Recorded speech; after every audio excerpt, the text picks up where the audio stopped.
चलिए नया टॉपिक शुरू करते हैं। ये टॉपिक जो है थोड़ा सा इम्पोर्टेंट है, वो इसलिए क्योंकि इसमें एक नई टर्म इन्वॉल्व होने वाली है, that is known as beta parameter. ठीक है, तो आर्टिकल है हमारा। सबसे पहली चीज़, the condition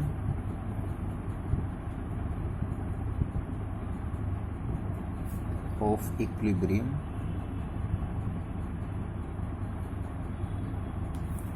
between two systems in thermal contact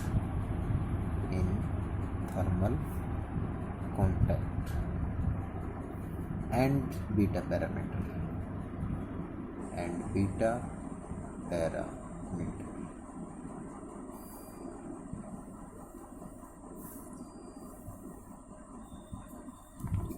पहले तो इसको हीट के साथ लिंक करेंगे। हीट के साथ लिंक करने का मतलब थर्मल कॉन्टैक्ट में है वो सारी चीज़ें, तो उसके लिए कंडीशन निकालनी है जब वो इक्विलिब्रियम में आ जाएंगे।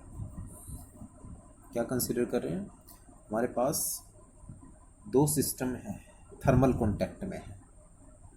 जैसे एक ही चैम्बर है, उस चैम्बर में हमने दो सिस्टम्स बना दिए। एक को सिस्टम ए का नाम दे दिया, दूसरे को बी का नाम दे दिया।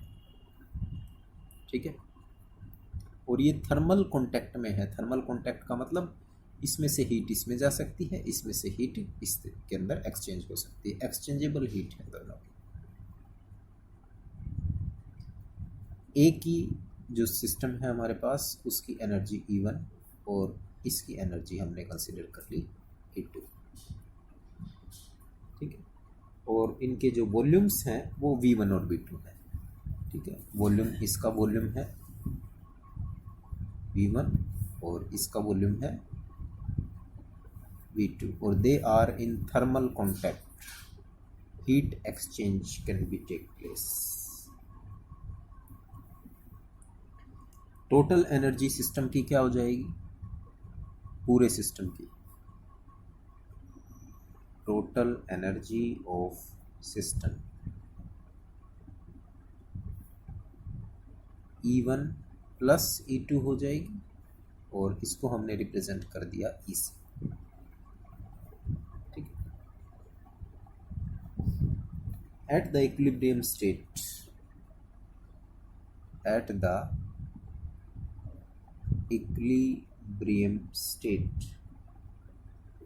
the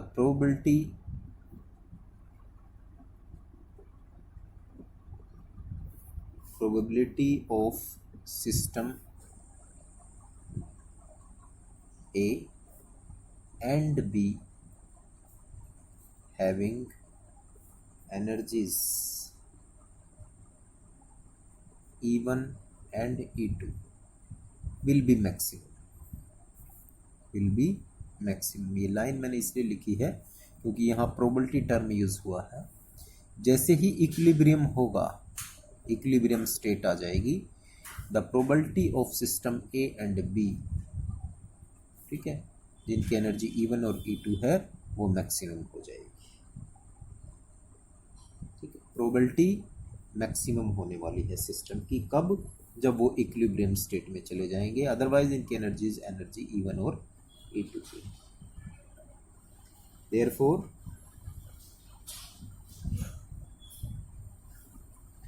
the probability of the system possessing energy E1 is given by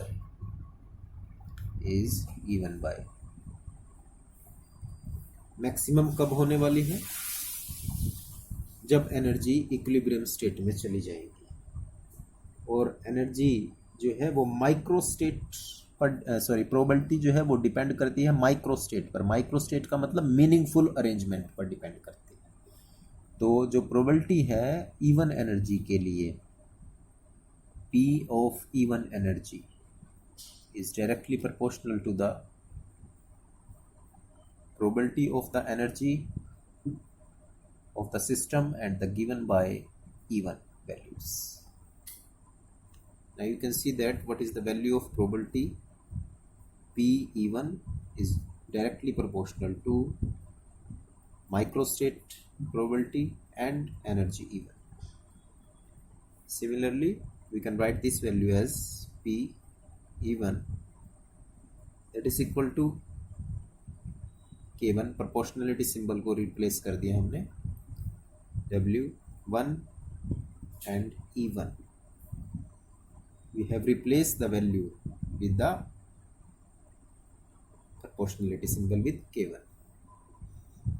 ठीक है, इसका मतलब समझा आप लोगों ने क्या है? प्रोबेबिलिटी है एनर्जी इवन की, ठीक है, माइक्रोस्टेट पर डिपेंड करती है मीनिंगफुल अरेंजमेंट्स पर. That is directly proportional to W meaningful arrangements into में एनर्जी कितनी है इवन. तो प्रोपोर्शनलिटी सिंबल को हटा दिया, that is K1 become. Similarly probability of energy E2 that is equal to K2 हो जाएगा W2 E2. समझ में आ गया ये? जैसे प्रोबेबिलिटी एनर्जी इवन के लिए हमने फाइंड आउट की, वो डायरेक्टली प्रोपोर्शनल W इंटू, तो इसके लिए K2 W2 एंड E2. ठीक है. Now the composite probability. अब क्योंकि सिस्टम इक्विलिब्रियम में जाना है तो टोटल लेनी है. Now the composite probability of system, that system A and B दोनों ही हैं उसमें, और energy will possess energy E1 and E2 will be equal to composite है. कंपोजिट का मतलब क्या होता है? मल्टीप्लाई हो जाएगी probability equal to product of their individual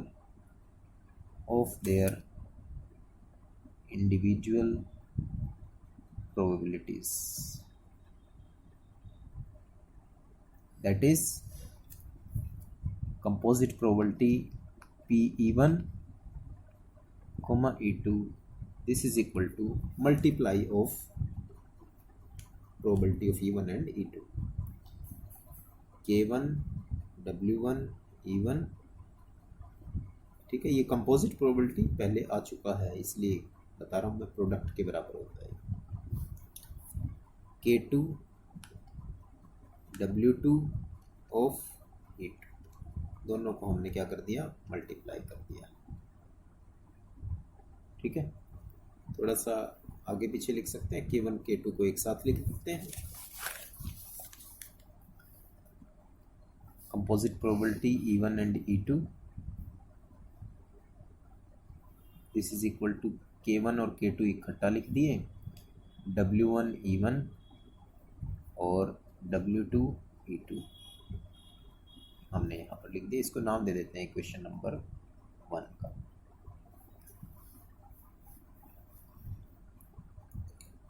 Now, according to statistical basic postulate, according to basic principle of statistical physics,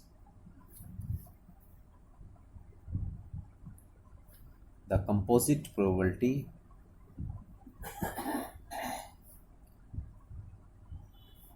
for the system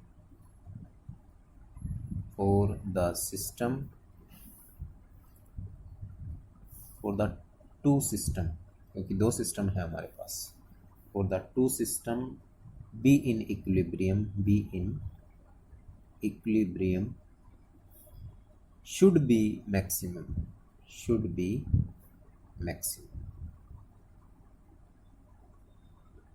ठीक है. क्या कह रहा है बेसिक पोस्टुलेट या बेसिक प्रिंसिपल स्टैटिस्टिकल का, कि जो कंपोजिट प्रोबेबिलिटी है, कंपोजिट प्रोबेबिलिटी दो सिस्टम के पार्टिकल्स के लिए, दो सिस्टम के लिए अगर वो इक्विलिब्रियम में चले जाते हैं तो वो मैक्सिमम हो जाती है। यानी composite probability becomes maximum when the two system are in the state of equilibrium. यानी कि दोनों इक्विलिब्रियम में चले गए तो कंपोजिट प्रोबेबिलिटी बेसिक प्रिंसिपल के अकॉर्डिंग बिकम्स मैक्सिमम। और यानी कि ये चीज़ कंपोजिट प्रोबेबिलिटी को रिप्रेजेंट कर रही है, ये मैक्सिमम होनी चाहिए हमारी। और इसको मैक्सिमम बनाने के लिए we have to take logarithm and differentiation of this equation. Therefore to find the maximum value of this PE1, E2 composite probability की वैल्यू को मैक्सिमम फाइंड आउट करने के लिए we take logarithm on both side, पहले तो logarithm लेंगे उसके बाद डिफरेंशिएट भी करेंगे। जैसे लॉगरिथम लेते हैं तो क्या वैल्यू आएगी, लॉग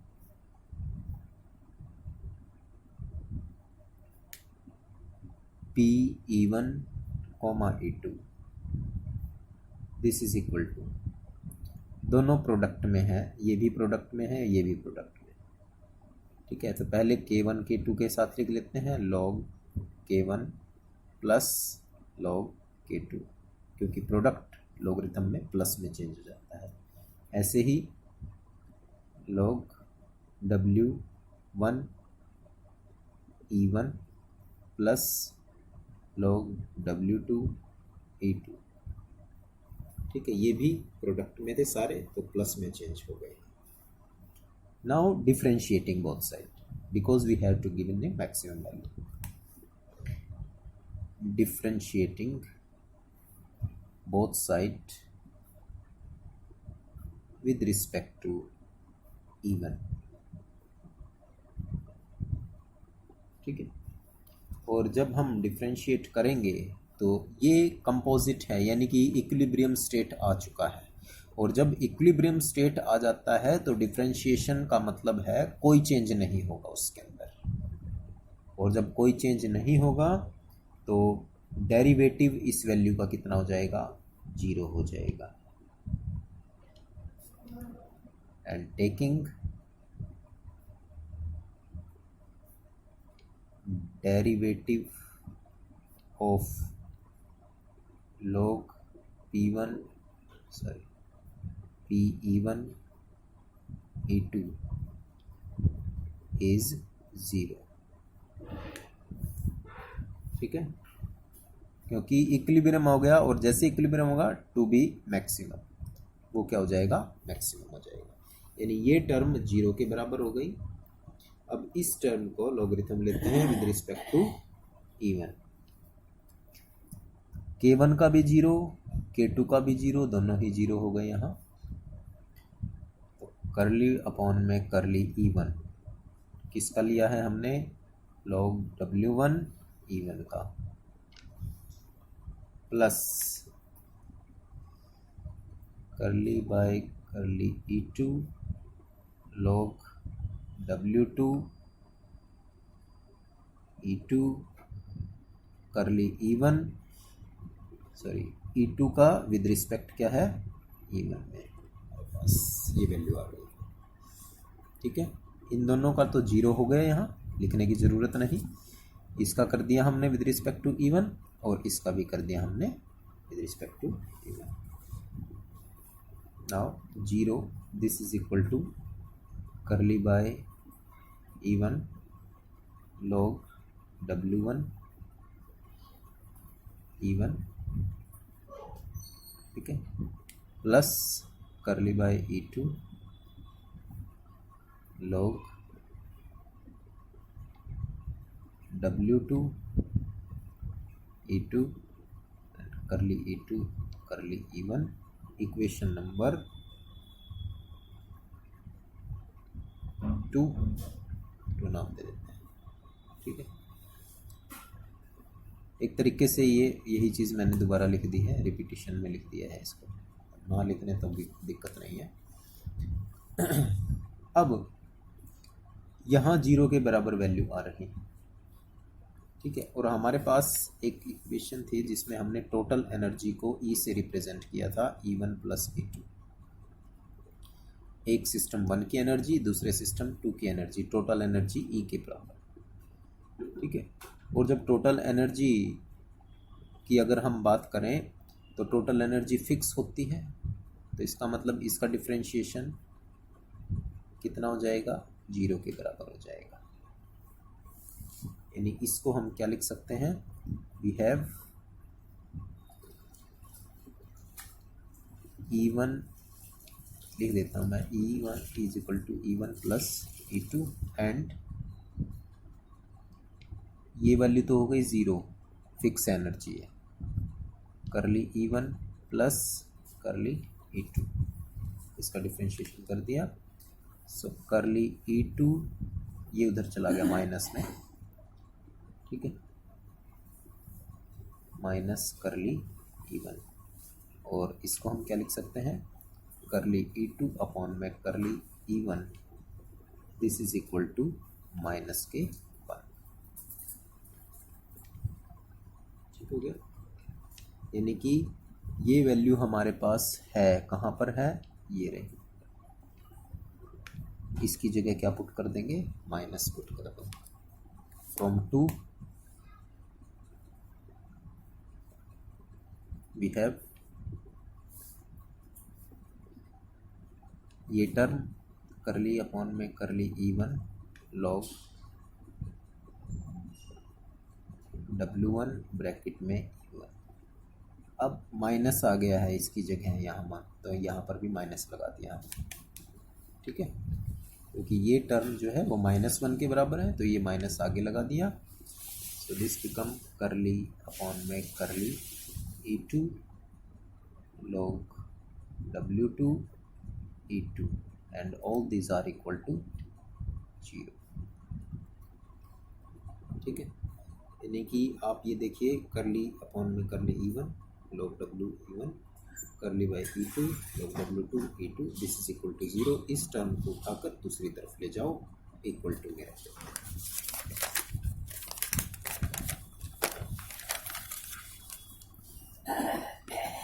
करली अपॉन में curly E1 log W1 E1, this is equal to curly upon में E2 log W2 E2।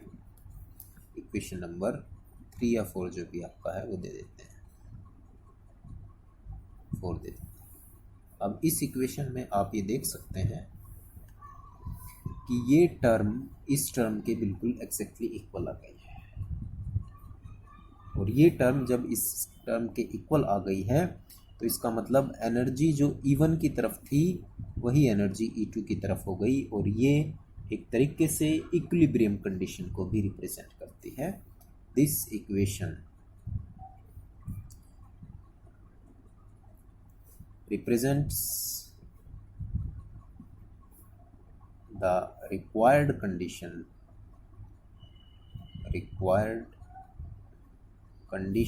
for two system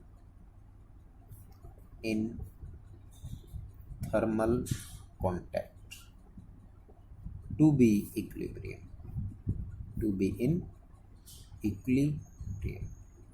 यानी एक पॉइंट हमने फाइंड आउट कर लिया, यही चीज़ था, condition of equilibrium between two system in thermal contact, ये चीज़ हमने फाइंड आउट करनी थी। और यहाँ हमने इक्वेशन को इक्वल दिखा करके रिप्रेजेंट कर दिया कि दो सिस्टम हैं वो थर्मल कॉन्टैक्ट में इक्विलिब्रियम में इस कंडीशन के अकॉर्डिंग हो सकते हैं, ठीक है। अब जब दो सिस्टम इस कंडीशन के अकॉर्डिंग इक्वल हो सकते हैं तो नेक्स्ट टर्म हमारी रह गई क्या, बीटा पैरामीटर क्या चीज़ है, ठीक है। तो बीटा पैरामीटर और उसका सिग्निफिकेंस देख लेते हैं। Beta parameter and its significance. तो ये जो बीटा पैरामीटर है ये आगे भी यूज होने वाला है।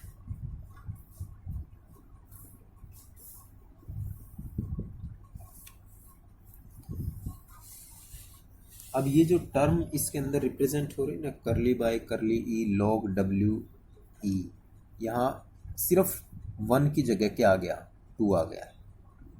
तो ये जो जनरल टर्म है the function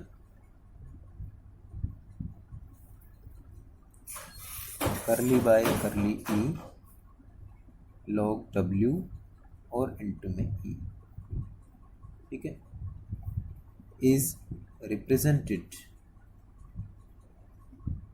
by beta e and it is called beta parameter, beta para, ठीक है, ठीक है, जनरल दे दिया यहाँ E1 W1 E1 E2 W2 E2, लेकिन अगर हम 1 2 को हटा दें तो this is a general, this function can be represented as beta, और इसी को हमने नाम दे दिया है बीटा पैरामीटर। और जब ये फंक्शन बीटा पैरामीटर बन गया हमारा, ठीक है, तो दोनों के लिए भी हम इस वैल्यू को लिख सकते हैं। फॉर सिस्टम ए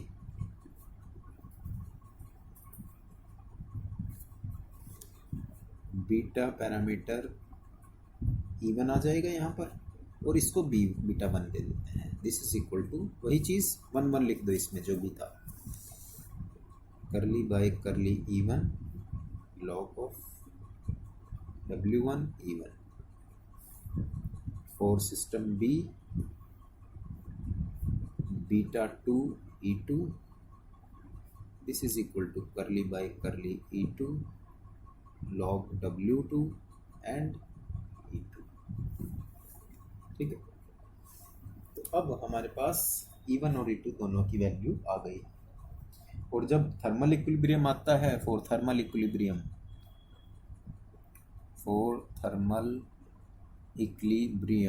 तो थर्मल इक्विलिब्रियम में ये दोनों आपस में क्या हो गए, इक्वल हो जाते हैं, यानी कि beta 1 this becomes equal to beta 2।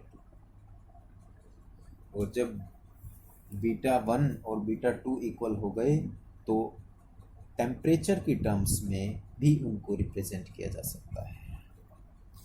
Now thermal equilibrium can be represented या specified in terms of temperature, in terms of temperature, क्योंकि थर्मल इक्विलिब्रियम है तो दोनों का टेम्परेचर क्या हो गया, इक्वल हो गया, ठीक है। इसको हम ऐसे लिख सकते हैं के T1 के T2, के से मल्टीप्लाई कर दिया दोनों तरफ, that K is known as Boltzmann constant, ठीक है। इसको हम के is Boltzmann constant,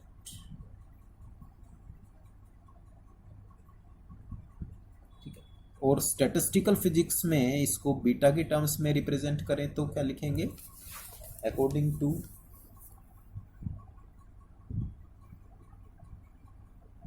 statistical physics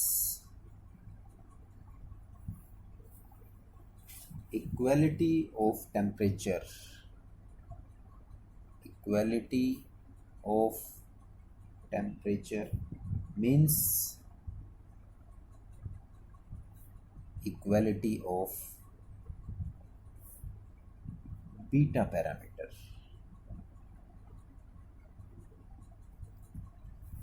ठीक है। इक्वालिटी ऑफ टेम्परेचर का मतलब इक्वालिटी है बीटा पैरामीटर की, और इस बीटा पैरामीटर को लिखा जा सकता है, we can write 1 upon beta, this is equal to K, पर T1 है तो बीटा 1, और 1 upon beta this is equal to K T2, ठीक है, तो ये ध्यान रखना है, बीटा को रेसिप्रोकल में टेम्परेचर के साथ स्टैटिस्टिकल फिजिक्स में रिप्रेजेंट किया जा सकता है, और क्योंकि टेम्परेचर इक्वल है तो बीटा पैरामीटर भी क्या थे, equal. So this is the required value of beta. In general 1 by beta can be written as k to 20. This is the beta parameter. तो जब भी अगर आगे वैल्यू आएगी बीटा पैरामीटर की, then you have to be write 1 upon beta is equal to k, या beta is equal to 1 by kt. So this is our beta parameter, और इसके लिए हमने जो है इस आर्टिकल को कंप्लीट कर लिया है. That is your beta parameter. तो आज के लिए इतना ही. नेक्स्ट में हम एंट्रोपी को डिस्कस करेंगे, जो हमारा मेन पार्ट है इस यूनिट.